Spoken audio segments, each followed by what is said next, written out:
Jadi saya selaku pengurus HIPMI Maluku merasa bahwa tindakan yang dilakukan oleh saudara ketua umum ini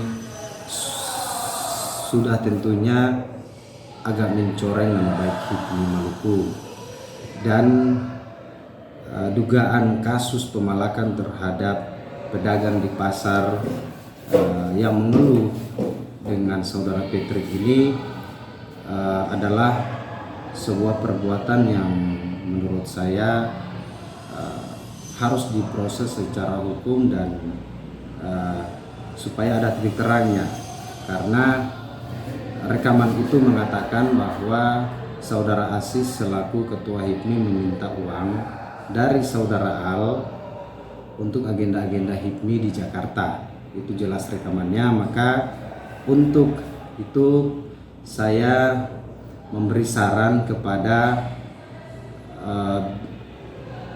HIPMI Pusat agar saudara Asis selaku ketua umum HIPMI Maluku, BPD HIPMI Maluku, agar segera dievaluasi.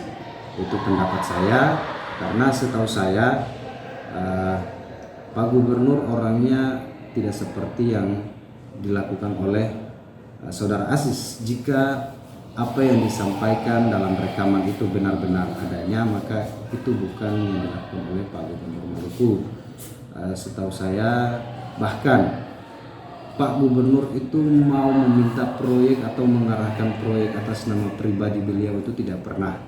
Jadi langkah yang dilakukan oleh Ketua HIPMI Maluku yang mencatut nama Gubernur Maluku meminta uang 150 juta menurut saudara Al, nah ini harus diperjelas, dan lebih jelasnya itu saya meminta atensi kepada Polda Maluku agar kasus ini segera dilakukan tahap penyidikan, agar supaya keresahan masyarakat yang sudah menjadi viral dan nama baik Gubernur Maluku juga bisa teratasi. Karena di media sosial bahkan sudah menjadi perbincangan, ini ada spekulasi entah betul atau tidak, tapi banyak yang mengatakan bahwa perilaku yang dilakukan oleh dugaan saudara Asis Tuni ini selaku ketua HIPMI ini tidak benar mengatasnamakan. Terima kasih sudah nonton.